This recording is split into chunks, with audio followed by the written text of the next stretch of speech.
Taon-taon ay naging daanan na ng bagyo ang ating bayang Pilipinas na tila tayo na ang nakadisenyong tagasalo sa lahat ng mga namuong bagyo sa karagatan ng Pasipiko.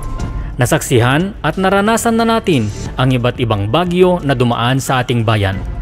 Magkaiba-iba man ang kanilang mga pangalan, direksyon, lakas o bagsik, ay may tuturing pa rin na mapanganib, mapaminsala, hindi lamang sa mga kalupaan, kundi pati na rin sa mga baybayin at karagatan, at lalong-lalo na sa buhay ng mga Filipino. Huwag kayong aalis dahil ang ating pag-uusapan sa video na ito ay ang 10 pinaka-nakamamatay na bagyo sa kasaysayan ng Pilipinas. At kung hindi ka pa nakapag-subscribe sa ating channel, ay inaanyayahan ko po kayo na mag-subscribe at pindutin ang notification bell para updated sa ating mga darating pang mga videos. Maraming salamat po.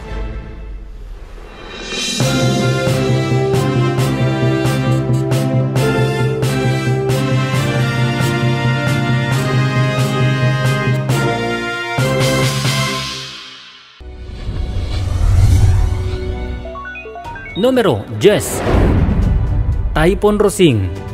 November 1, 1995, nang salantahin ni Bagyo Rosing ang malawakang bahagi ng Timog Bicol Region, Catanduanes at ang Kamaynilaan.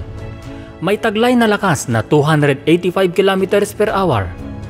Tinatayang higit na 70,000 ang mga kabahayan na nawasak, kasama na ang mga tulay at kalsada.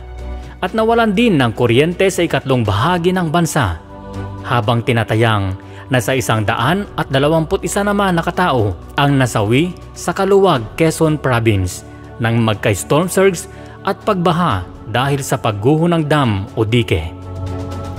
Sa kalapit na bayan ng Camarines Norte naman ay tinatayang nasa 100 katao ang mga nasawi dahil sa pagbaha ng putik. Sa panahon na iyon, si Angela ang pinakamalakas na bagyo na tumama sa Pilipinas mula noong 1970. Sa pagtatala, ay umabot sa higit na 900 ang mga nasawi. Numero 9. Typhoon Trix. October 16, 1952, nang salantahin ni Trix ang malaking bahagi ng Bicol Region. May taglay na lakas na 220 km per hour. Nagdulot din ng matinding pagbaha na naging sanhi ng pagguho ng lupa at ikinasawi ng mahigit sa 900 katao. Numero 8. Typhoon Frank. June 21, 2008, nang hagupitin ni Frank ang malawakang bahagi ng Pilipinas. Dahil sa pabago-bagong direksyon nito, una nang naipaulat na tutumbukin nito ang lalawigan ng Bicol, ngunit biglang nagbago ang direksyon patungo sa probinsya ng Mindoro. Bago pa man makarating sa Mindoro, nagbago na naman ang direksyon nito patungo sa malaking bahagi ng Kamaynilaan, na siyang sumalanta sa Metro Manila, Quezon City at mga karatig bayan. Matandaan na ang bagyo rin na ito ang nagpalubog sa MV Princess of the Star na ikinasawi ng higit sa 800 katao. Ayon sa huling pagtatala ng NDCC Situation Report ay nasa mahigit 500 ang mga nasawi, hindi pa kabilang ang mga nasawi sa lumubog na MV Princess of the Star, habang mahigit 80 naman ang nawawala at mahigit 800 ang mga sugatan. Sa kabuuang bilang ay mahigit sa 1,000 ang mga nasawi na dulot ng bagyong ito. Numero 7. Typhoon Nitang. September 1, 1984, nang hagupitin ni Nitang ang pinakadulong bahagi ng hilagang Timog Mindanao. May taglay na lakas na 230 km per hour. Pinadapa nito ang 80% ng mga istruktura sa 27 bayan at mas higit na naapektuhan ang Surigao del Norte. Tinatayang nasa mahigit 1,000 katao ang mga nasawi at 330 naman ang mga sugatan. Numero 6. Typhoon Reming. Noong November 30, 2006, nang salantahin ni Raming ang Pilipinas, partikular na ang malawakang bahagi ng Bicol Region, may taglay na lakas na 250 km per hour, kasabayin ng pananalasa ng bagyo na sinamahan ng malakas na ulan na nagresulta sa malawakang pagbabaha na may kasamang putik o lahar mula sa bulkan na siyang ikinasawi ng marami nating kababayan. Nagdulot din ng pagkawala sa supply ng kuryente sa Albay, Sorsogon, Camarines Sur at Camarines Norte. Pinabagsak din nito ang malaking dike sa Albay. Naapektuhan din ang lungsod ng Legazpi sa naturang pagbaha. Marami ang mga kalsada at mga tulay na nasira na nagresulta sa paghinto ng pangunahing transportasyon. Sa mga naunang pagtatansya ay nasa mahigit 1,000 ang mga nasawi. Ngunit hanggang ngayon, wala pa ring makapagsabi kung ilan ang pinakahuling datos ng mga namatay dahil sa mga lugaring nalibing sa lahar na malapit sa bulkan ay wala ng tsansa para mahukay.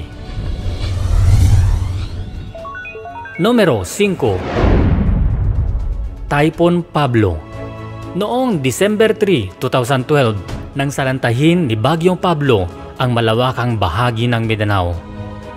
May taglay na lakas na 280 km per hour.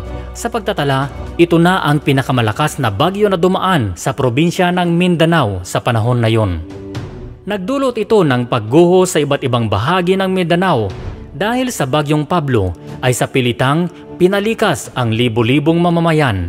Nag-iwan si Pablo ng higit sa 1,900 ang naitalang mga nasawi. Numero 4. Typhoon Sendong. December 16, 2011, nang hagupitin ni Bagyong Sendong ang hilagang bahagi ng Mindanao. May taglay na lakas na 95 km per hour. Ang mga lugaring ito ay hindi pangkaraniwang dinadaanan ng bagyo, kaya't ang mga tao ay hindi handa sa panganib ng bagyong ito. Ang bagyo ay nagdulot ng matinding pag-uulan na siyang sanhi ng matinding pagbabaha.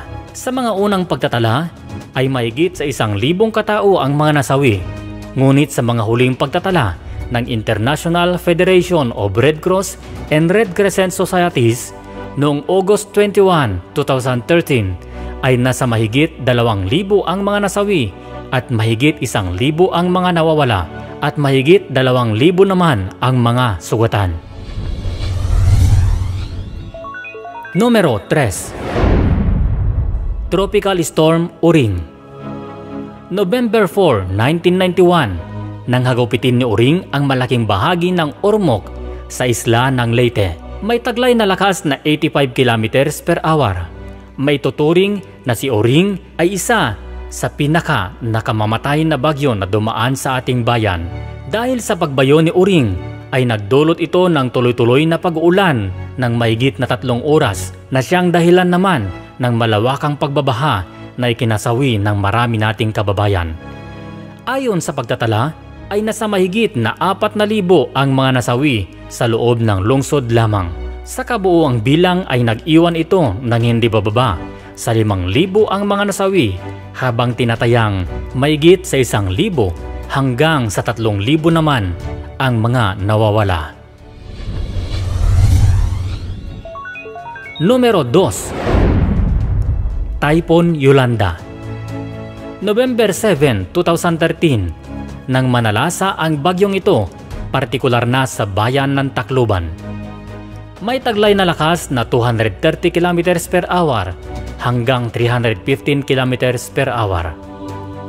Hindi lingid sa kaalaman ng lahat kung gaano kalakas, kabagsik, kalawak at kalaki ang bangungot na iniwanan ni Bagyong Yolanda. Hindi lamang ang mga puno ang nalagasan ng dahon, kundi halos lahat ng mga kabahayan na dinaraanan nito ay kanyang pinadapa. Ito rin ang bagyong lumagas sa napakaraming buhay ng ating kababayan. Ang bagyo na nasaksihan ng buong mundo na ang balita ay mas mabilis nang kumalat sa pamamagitan ng social media. Nag-iwan si Yolanda ng mahigit na 6,000 katao ang mga nasawi at higit sa 1,000 naman ang mga nawawala. Numero 1. Typhoon Haipong. Karamihan sa atin ang pagkakaalam ay si Bagyong Yolanda na ang pinaka nakamamatayin na bagyo na dumaan sa ating bayan. Ngunit malayong hindi pala nito mahigitan ang iniwanang pinsala ni Bagyong Haipong. September 27, 1881, nang namuo ang bagyong ito sa silangang bahagi ng Pilipinas, dumaan sa atin at nagtuloy-tuloy hanggang sa Vietnam. Kunting kaalaman, sa panahon na yon ang pangalan ng Pilipinas ay Kapitanya General de Filipinas. Si Haipong ay walang nabanggit na pangalang lokal, kundi ang Haipong ay nagmula sa pangalan ng isang syudad sa Vietnam na masigit na tinamaan ng bagyong ito. Hindi pa rin malinaw kung gaano kalakas ang taglay na lakas ni Bagyong Haipong. Ayon sa pagtatala at pagtatansya, nag-iwan si Haipong ng may bilang na mula 10,000 hanggang 20,000 ang mga nasawi sa Pilipinas lamang, habang nasa 300,000 naman ang mga namatay sa Haipong sa bansang Vietnam. Mula pa noong 1881 ay hindi na nangyari ang ganitong kalaking pinsala na dulot ng isang bagyo.